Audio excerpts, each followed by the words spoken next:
Hey everyone, so here we are at the computer with our 3 data files from February 9th, each one of the moon files.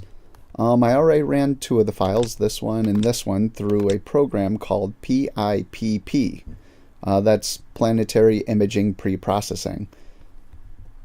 So the reason I do that is, let's say we take this video and let's just scroll through. Look how much the moon is moving around in that video. Okay? We don't want that, but we also don't want to throw away this data. We want to use as much of this as we can. So after running it through pip, this is what the video file looks like. It's still wobbly from the atmospheric distortion, but it's not moving around. It's stationary. So I'll show you how to do that real quick. First, we're going to open up pip. And this is what you get. You get this box here. So this is the file I still have to run through. So let's drag it over, drop it in. You get this little window. And on this screen right here, the first thing we want to do is click on solar/lunar close-up, since this is a close-up.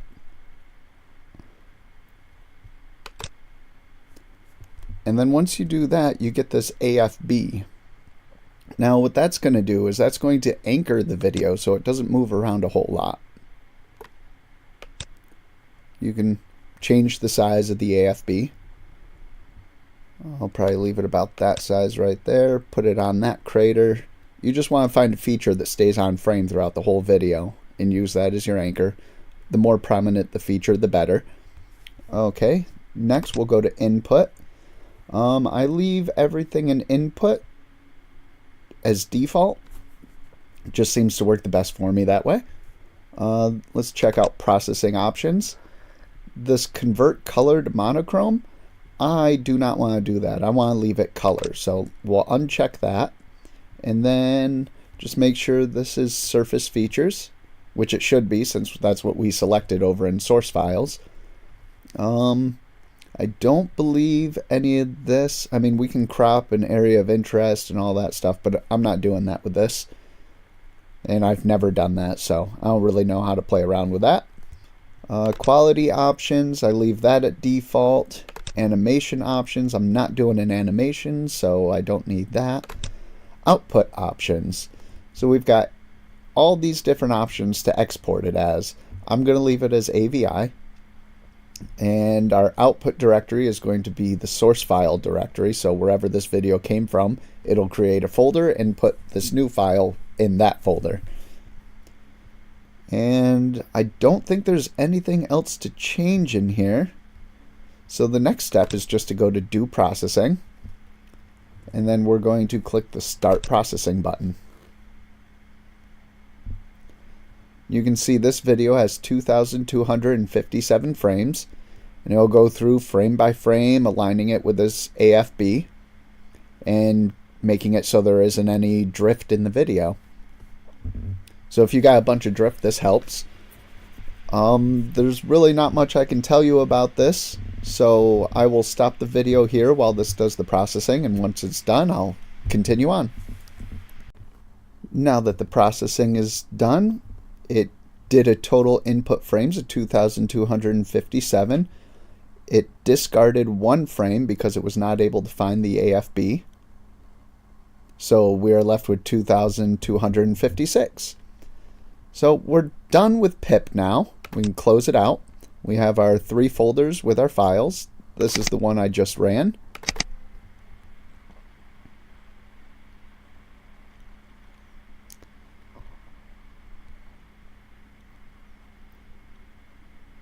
Still a bunch of atmospheric distortion, but this isn't moving around. So that's what we want from this video. So now that we've got that going, now the next thing we want is a program called AutoStackert. AutoStackert. This program is going to help us take the video files and stack them. And this program will also sharpen them, so we won't have to do a whole lot of work after we're done with this program.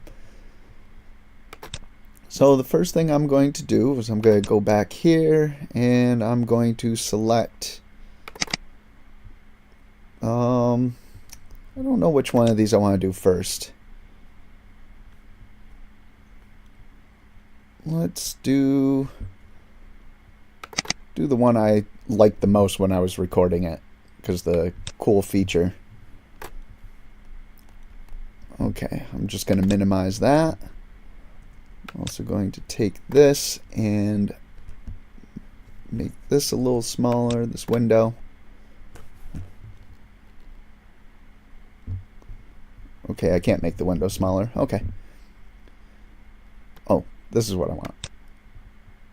Zoom out so we can see it better. So this is what we're working with. I'm not quite sure what the red is. I think it has to do with that was the original video size, but after running it through pip, it cut off these I'm not sure, so I could be wrong. Kind of making that up as I go along. But anyway, this is what we've got. The first thing we want to do is we want to make sure we have surface selected, since we're working with surface, and that gives us an image stabilization anchor. And we want to put this on a prominent feature, just like the AFB and pip. So I am going to, I know that frame 3 is relatively decent. No, maybe that was a different video. 4 is pretty good. So let's take this AFB and let's just put it, right about, it's hard to pick a spot. Maybe up here will be good. Yeah, let's try right there.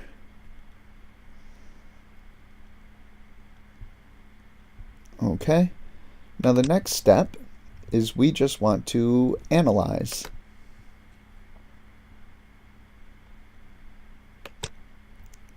So this is going to go through the surface image stabilization, and it's also going to go through buffering and image analysis. And then it's going to stop, and then we can carry on with the next step. So while this does that, I'll cut the video and I'll be back as soon as it's done. Now that that's done, what we've got here is we have 2 graphs here. We have this gray one in the background that shows all the frames as they were in order of that video. And you can see that we don't have a lot of good peaks here. We have a lot hovering around 50 and below 50%.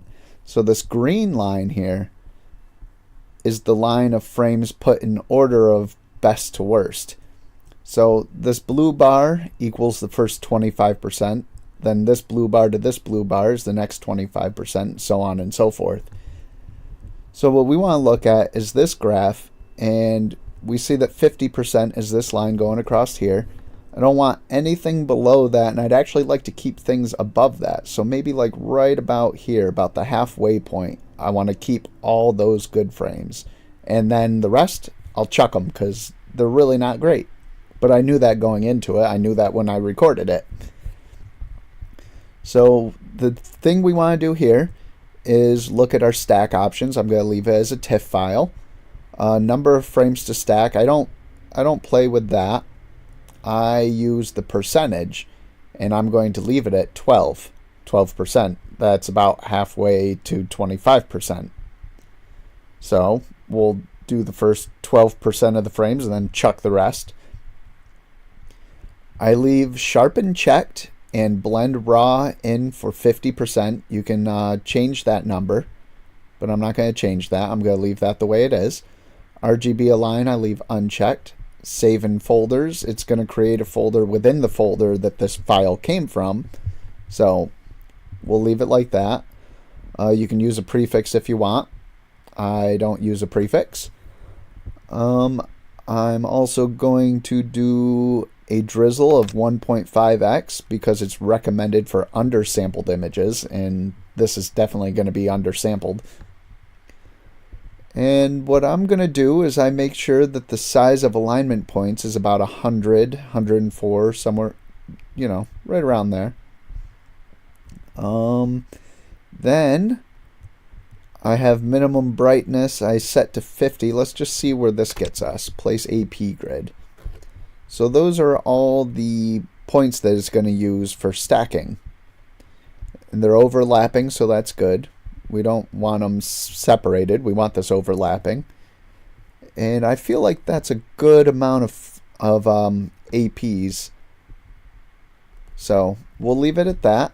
And our next step now is just to stack. So this is going to go through all of these options here. Reference image, image alignment, image stacking, MAP analysis, MAP recombination.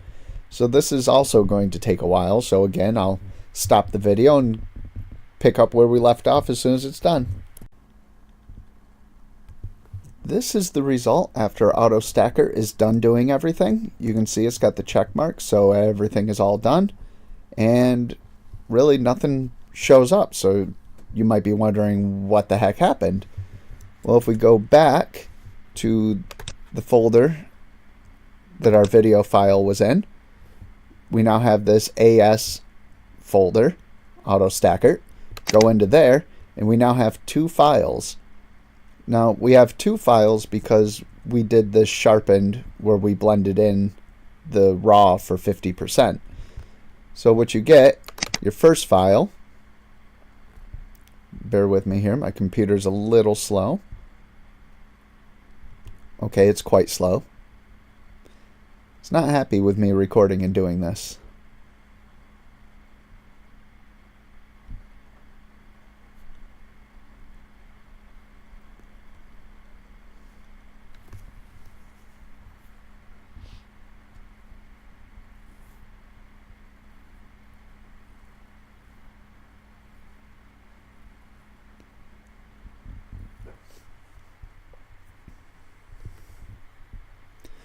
Okay, we can see we have our file here. This is the one that is not sharpened. And then this is the one that is sharpened. Not a huge difference. And like I said before, these video files really were not that great. I was not too pleased with them, so I mean, you get what you get. I can't go back and redo it now. So these are the two files I have to work with. Now we're just going to close AutoStacker. And then we're going to open up Registax. You could do your editing in Photoshop or GIMP if you choose, but I do not have either one of those on this specific computer, so I'm going with Registax.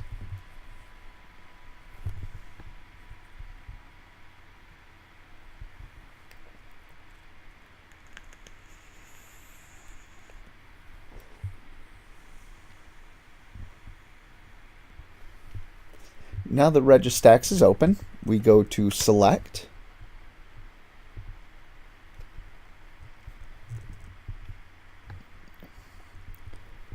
Then we go to our folder with our files in it.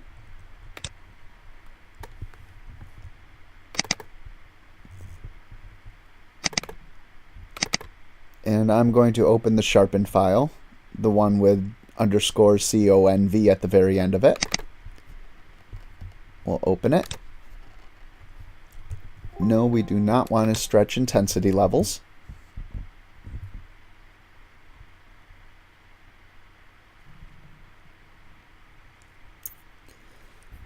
And then once this is loaded, we'll be in the wavelet section right here.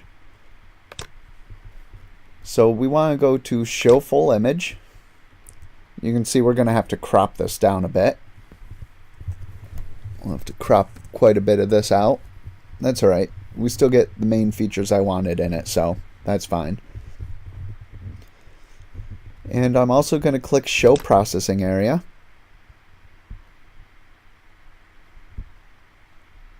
Of course, it's not going to show me the processing area. Okay, well, so when you have your photo open in here, you want to start playing around with these sliders over in the layers section. What this usually does is sharpens this up. I'm not expecting it to do a very good job because the bad quality file I'm working with and the fact that I'm already using a sharpened image. So let's just see. I just usually bring all the sliders up to medium, see where it leads me, and then make adjustments from there. So you can see that that does not look good. That does not look good at all. Bring these sliders down.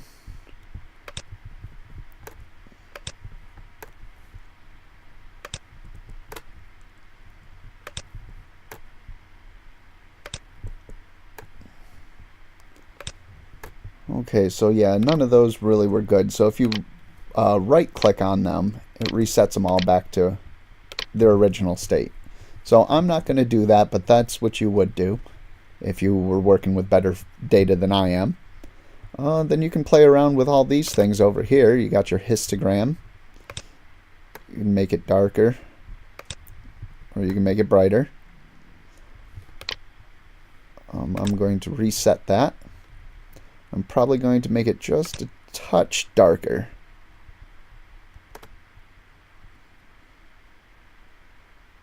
Something like that. Then you can go over here to gamma. Reset that. Well, I guess that pretty much just defeated the purpose of the histogram I did. Okay, well, we'll leave it right there. Color mixing.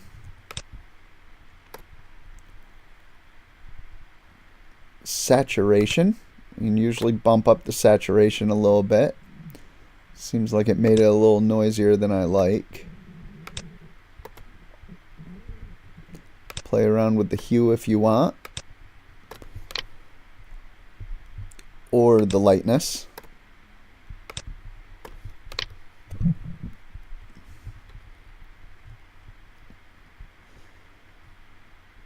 So we can also adjust these sliders.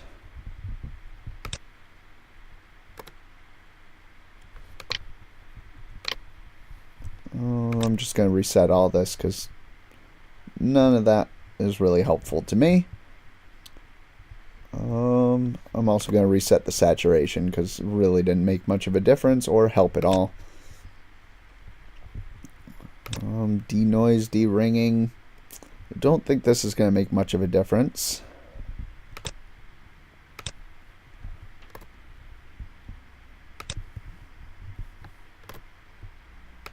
Yeah, I'm not seeing much of a difference being made there. And also play around with your contrast.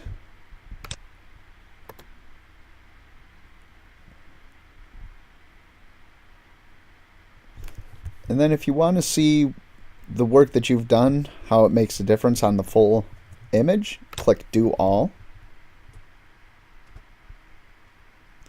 It'll go through and it'll make those adjustments. You can see it going through his boxes here.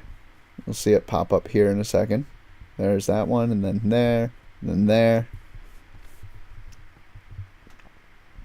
So the little bit of adjustments I made it a little bit better. But I don't know if I'm going to be able to make this much better. But that's how you would go about processing your images. And those are the steps I usually take for my lunar data and my planetary data. I have had very good success in the past, but the data I collected, the videos themselves, weren't very good to work with, so you can only do so much at that point.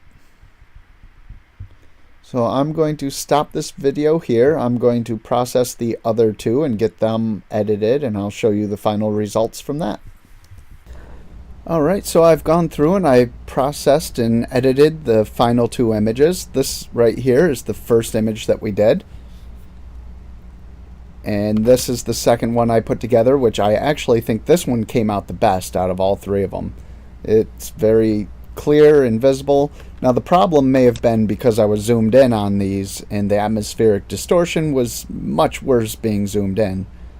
So This one was zoomed out as far as I can get with my camera, so I mean that is the best quality, and you see quite a bit of detail. I don't think zooming in helps a whole lot though, to be honest. It still doesn't look that bad zoomed in either. Okay, that's really not that bad. Yeah, so I'd say out of all three of them, this is my favorite. And this is the last one I did. I really couldn't get this one to look good at all. So if I had to rank them, I would go, this is my favorite. This is my second favorite still because of this little bit of lighting of the outer edge of the crater on the dark side of the Terminator. That's really cool. I really like that. So yeah, this would be second, this would be first, and this would be my least favorite. But anyway, I wanted to show you how to go about the process of editing moon photos. And really, none of these I really didn't do anything in Registax with. This is pretty much straight out of AutoStacker using their sharpened image. So that's what you get doing that. Thanks for watching, and I hope you enjoyed.